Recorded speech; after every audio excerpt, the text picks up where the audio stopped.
So എല്ലാവർക്കും നമസ്കാരം. Welcome to Ernest academy. So നമ്മൾ ഇന്നത്തെ സെഷനിൽ ജൂനിയർ ഇൻസ്ട്രക്ടർ ഫിറ്റർ കോഴ്സുമായി ബന്ധപ്പെട്ട് മൊഡ്യൂൾ 4-ന്റെ ഒരു MCQ ഡിസ്കഷൻ ആണ് ഇന്നത്തെ ഒരു സെഷൻ കൊണ്ട് ഉദ്ദേശിക്കുന്നത്. സോ ഒന്നാമത്തെ ക്വസ്റ്റിനിലേക്ക് നമുക്ക് വരാം. ഒന്നാമത്തെ ക്വസ്റ്റ്യൻ എന്താണ്? സോ പ്രീവിയസ് ഇയർ സെൻട്രൽ ഗവൺമെന്റിന്റെ ഒരു എക്സാമിന് ചോദിച്ചിട്ടുള്ള ഒരു ചോദ്യമാണ്. ദാറ്റ് ഈസ് ഇന്റർചേഞ്ചബിലിറ്റി എന്ന് പറയുന്ന ടേമുമായി ബന്ധപ്പെട്ടാണ് ഈ ഒരു ചോദ്യം വന്നിട്ടുള്ളത്. The principle of interchangeability is normally employed for dash. The principle of interchangeability is normally employed for dash. Option A കൊടുത്തിരിക്കുന്ന mass production, option B production of identical parts, option C കൊടുത്തിരിക്കുന്നത് parts with the prescribed limit of size, option D all of the above എന്നാണ് കൊടുത്തിരിക്കുന്നത്. അപ്പോൾ interchangeability എന്ന് പറയുന്ന term എന്താണ്, ആ ഒരു ടേം എന്താണ് ഉദ്ദേശിക്കുന്നത്, അതിന്റെ പ്രിൻസിപ്പിൾ എന്താണെന്നുള്ള ഒരു ഐഡിയ നമുക്ക് വേണം. കാര്യം നമ്മുടെ ആ ഒരു ഇന്റർചേഞ്ചബിലിറ്റി എന്ന് പറയുന്ന വേർഡ് നമ്മുടെ സിലബസിൽ എടുത്തു പറയുന്നുണ്ട്. ഓക്കെ, അപ്പോ അതുമായി ബന്ധപ്പെട്ട ഒരു ചോദ്യമാണ് വന്നിട്ടുള്ളത്. ഉത്തരം എന്തായിരിക്കും വരുന്നുണ്ടാവുക? ഒന്ന് ഗസ് ചെയ്തേ, അല്ലെങ്കിൽ ഒന്ന് പറഞ്ഞേ, ഉത്തരം എന്തായിരിക്കും വരുന്നുണ്ടാവുക? Mass production, production of identical parts with the prescribed limit of size, all of the above.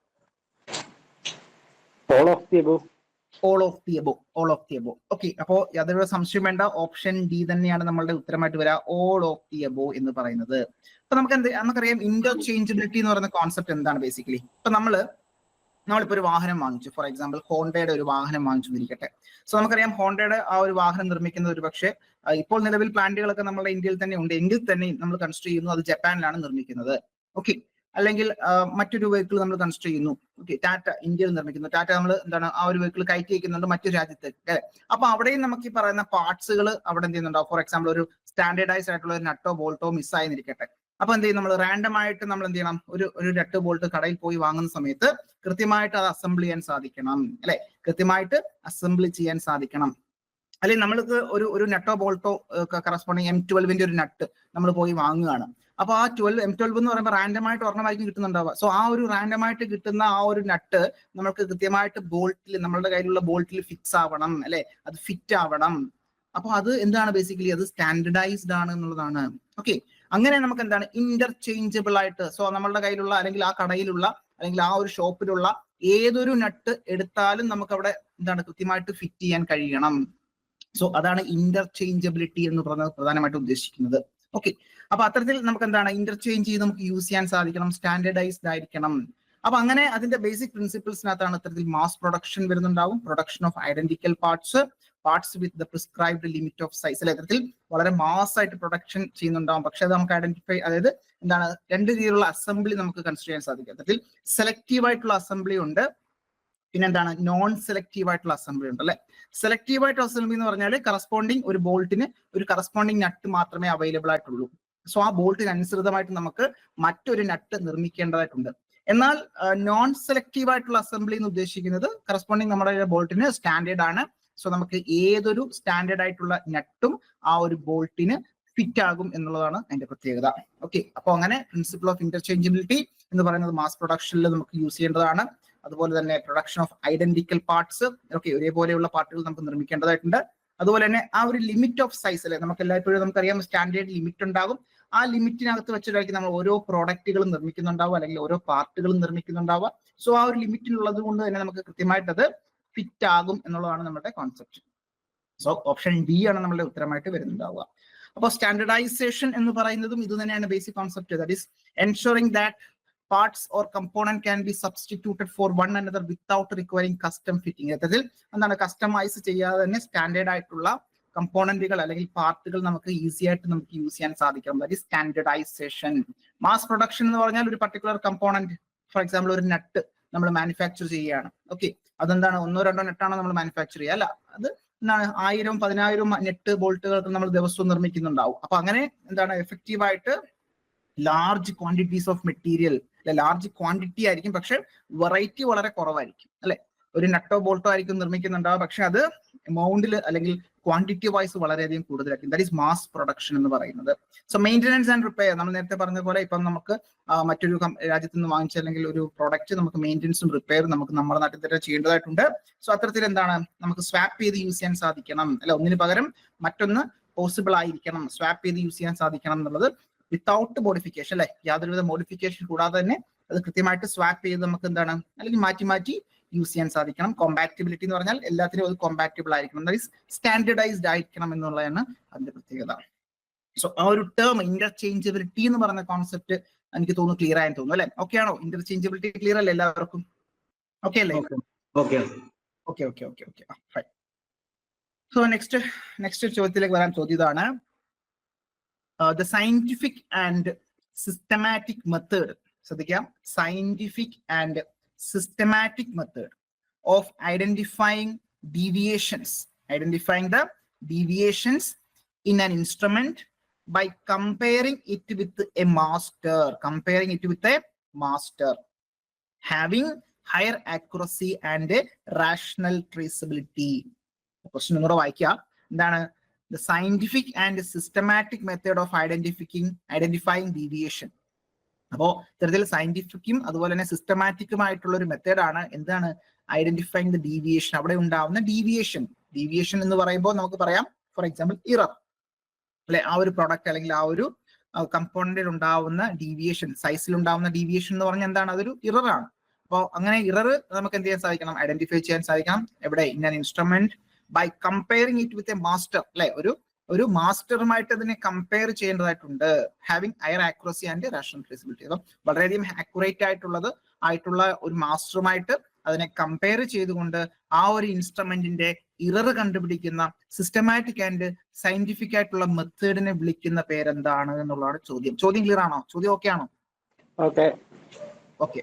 അപ്പോ ഉത്തരം എന്തായിരിക്കും വരുന്നുണ്ടാവുക? ഒന്ന് എറർ ഓഫ് മെഷർമെന്റ്, രണ്ട് option D precision, option C accuracy, option D calibration. അപ്പൊ ഞാനിവിടെ കറക്റ്റ് ആണ്. കാലിബ്രേഷൻ എന്ന് പറയുന്ന ടേം നമ്മുടെ ടെക്സ്റ്റ് ബുക്കിൽ എടുത്ത് പറയുന്നുണ്ട്. സോ അത് വളരെ വളരെ ഇമ്പോർട്ടന്റ് ആണ്. നമ്മൾ മെഷർമെന്റുമായി ബന്ധപ്പെട്ട് അല്ലെങ്കിൽ പ്രിസിഷൻ അല്ലെങ്കിൽ പ്രിസൈസ് ഇൻസ്ട്രുമെന്റുമായി ബന്ധപ്പെട്ട് നമ്മൾ ആ ഒരു കാലിബ്രേഷൻ എന്ന് പറയുന്ന ടേം വളരെ ഇമ്പോർട്ടന്റ് ആണ്. അതുപോലെ തന്നെ ഇമ്പോർട്ടന്റ് ആണ് ആക്യുറസി എന്താണ്, പ്രിസിഷൻ എന്താണ്, എറർ എന്താണെന്നൊക്കെ ഉള്ളത് വളരെ ഇമ്പോർട്ടന്റ് ആയിട്ടുള്ള ടേമുകൾ തന്നെയാണ്. പക്ഷെ നമുക്കൊരു ഐഡിയ വേണം. ഓക്കെ. അപ്പൊ ഈ കാലിബ്രേഷൻ എന്ന് പറയുന്ന കോൺസെപ്റ്റ് എന്താണ്? ബേസിക്കലി നമ്മളൊരു മാസ്റ്റർ ആയിട്ടുള്ള ഒരു ഇൻസ്ട്രുമെന്റ് ഉണ്ടെന്നിരിക്കട്ടെ, അല്ലെങ്കിൽ ഒരു മാസ്റ്റർ ആയിട്ടുള്ള നമ്മളൊരു ഹൈ ആക്യുറസി ഉള്ള ഇൻസ്ട്രുമെന്റിനെ നമ്മൾ അതുമായിട്ട് കമ്പയർ ചെയ്യുന്നുണ്ടാകും അല്ലെ? ഈ പറഞ്ഞ മാസ്റ്റർ പീസുമായിട്ട് നമ്മൾ കമ്പയർ ചെയ്തുകൊണ്ട് നമ്മളുടെ ഇൻസ്ട്രുമെന്റിന് ഉണ്ടാകുന്ന എറർ, നമ്മുടെ ഇൻസ്ട്രുമെന്റിൽ ഉണ്ടായിരുന്ന എറർ നമ്മൾ എന്ത് ചെയ്യുന്നുണ്ടാവും? വളരെ നല്ല രീതിയിൽ സിസ്റ്റമാറ്റിക് ആയിട്ട് സയന്റിഫിക് ആയിട്ട് നമ്മൾ അതിനെ കണ്ടുപിടിച്ച് നമ്മൾ അതിനെ എന്ത് ചെയ്യുന്നുണ്ടാവും? അതിനെ റെക്ടിഫൈ ചെയ്യുന്നുണ്ടാകും. സോ ആ ഒരു പ്രോസസ്സിനെ നമ്മൾ കാലിബ്രേഷൻ എന്ന് പറഞ്ഞാൽ നമ്മൾ പലപ്പോഴും നമ്മൾ ഇൻസ്ട്രുമെന്റ് കാലിബ്രേറ്റ് ചെയ്യാറുണ്ട് അല്ലെ? സോ ഇത്തരത്തിൽ മെഷർമെന്റ് നമ്മൾ എന്ത് ചെയ്യുന്നുണ്ടാവും? കാലിബ്രേറ്റ് ചെയ്യുന്നുണ്ടാവും. കാലിബ്രേറ്റ് എന്ന് പറഞ്ഞാൽ എന്താ? ഒരു മാസ്റ്റർ ഡിവൈസുമായിട്ട് അതിനെ കമ്പയർ ചെയ്തുകൊണ്ട് കൃത്യമായിട്ട് അതിനെ എന്താണ് ആ എറർ ഫ്രീ ആക്കുക എന്നുള്ളൊരു കോൺസെപ്റ്റ് ആണ്.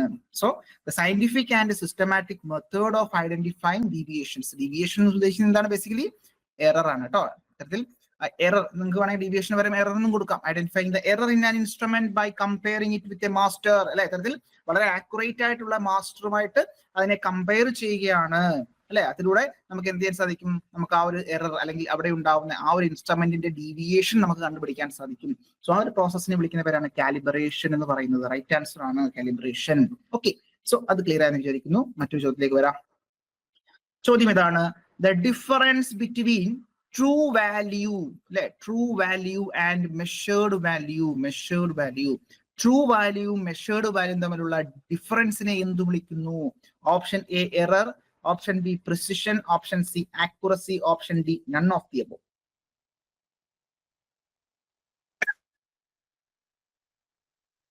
The difference between previous year question ആണ്, ഇതൊക്കെ previous year question ആണ് കേട്ടോ. Difference between the true value and measured value is known as dash.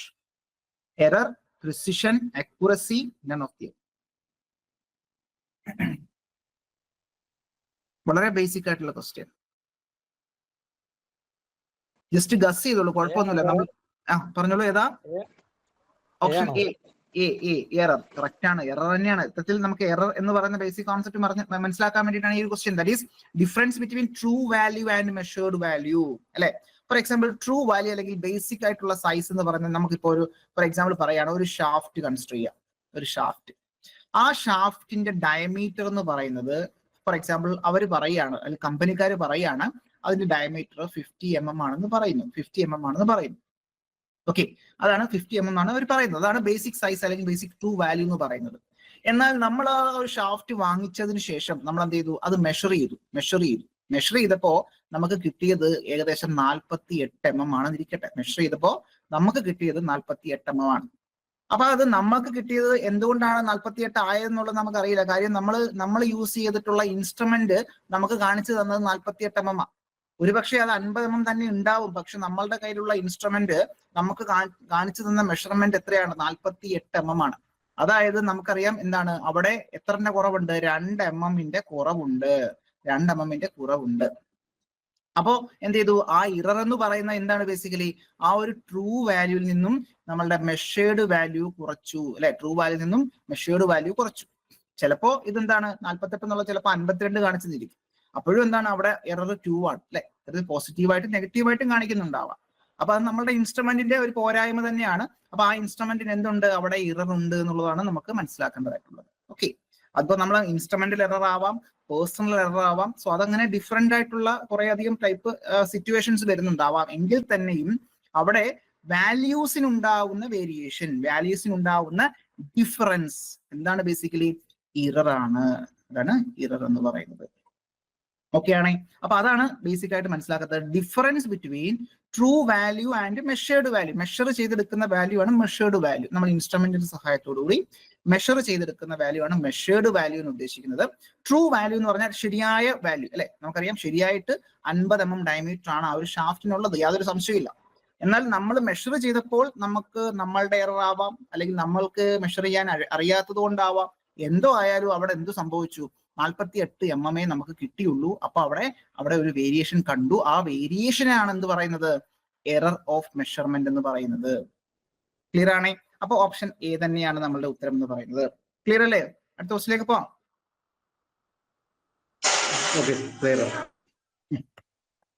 മറ്റൊരു ചോദ്യം ഇതാണ്.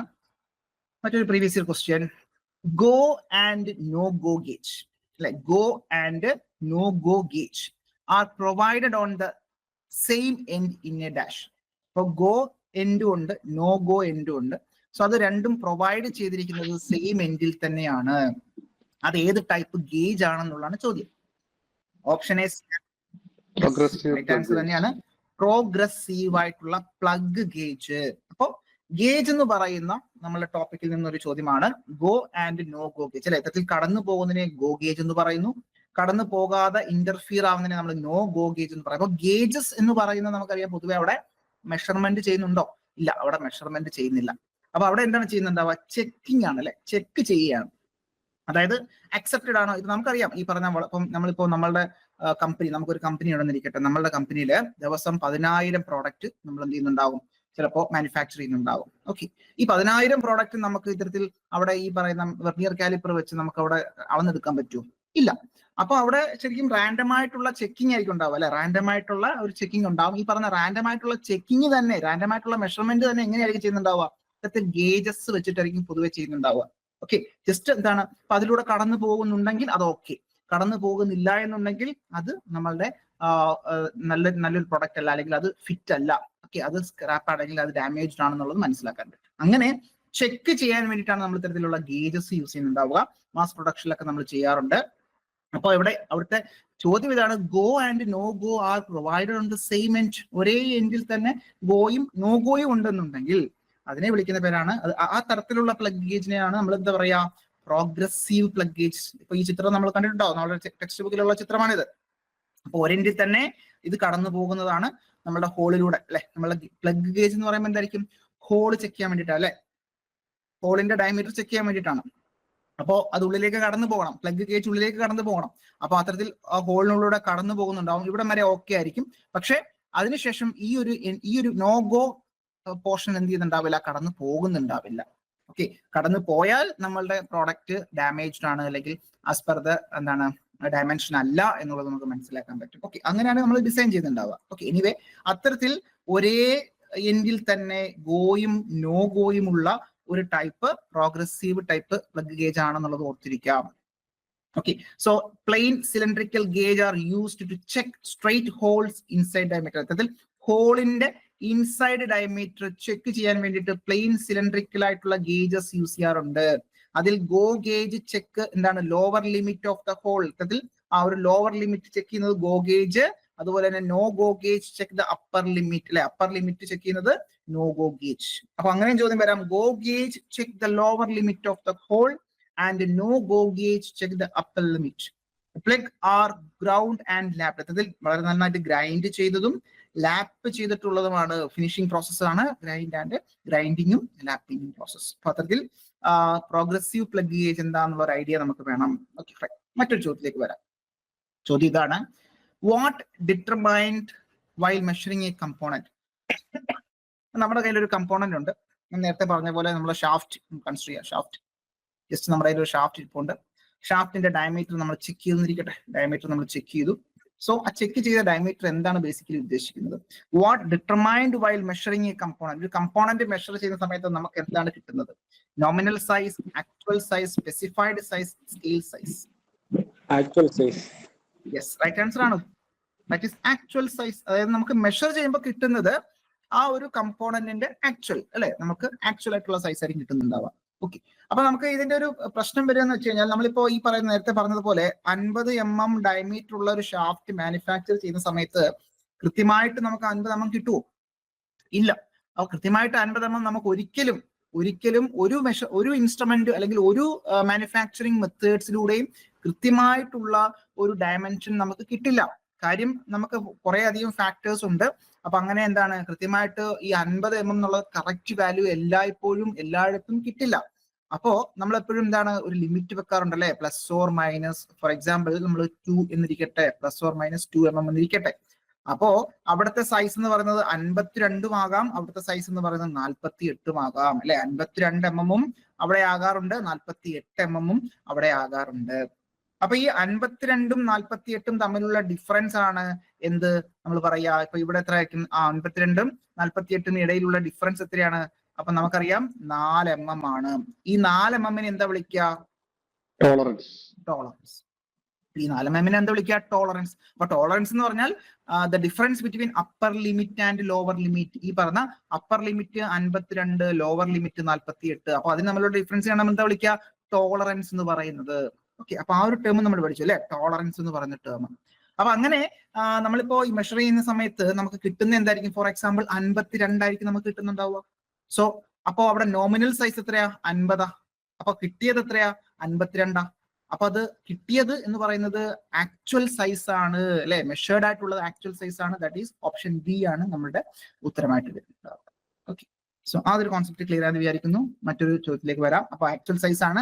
It is a size of the component by actual measurement after it is manufactured അല്ലെ. Manufacture ചെയ്ത ശേഷം നമ്മൾ എന്താ മെഷർ ചെയ്തെടുക്കുമ്പോൾ കിട്ടുന്ന വാല്യൂ ആണ് ആക്ച്വൽ വാല്യൂ അല്ലെങ്കിൽ ആക്ച്വൽ സൈസ് എന്ന് പറയുന്നത്. ഈ ആക്ച്വൽ സൈസ് എന്ന് പറയുന്നത് it should lie between 2 limits. നമ്മൾ നേരത്തെ കണ്ടതുപോലെ 52നും 48നും ഇടയിൽ നിൽക്കണം അല്ലെ. കാര്യം അവിടുത്തെ ആ ഒരു ടോളറൻസ് വാല്യൂ എന്ന് പറയുന്നത് 4 mm ആണ്, പ്ലസ് ഓർ മൈനസ് 2 ആണ്. സോ അതുകൊണ്ട് തന്നെ എന്താണ്, നമുക്ക് മെഷർ ചെയ്യുന്ന സമയത്ത് ഫോർ എക്സാമ്പിൾ 51 mm കിട്ടി, നമ്മളുടെ ഓക്കെ ആണ്, നമ്മളുടെ ഷാഫ്റ്റ് ഓക്കെ ആണ്.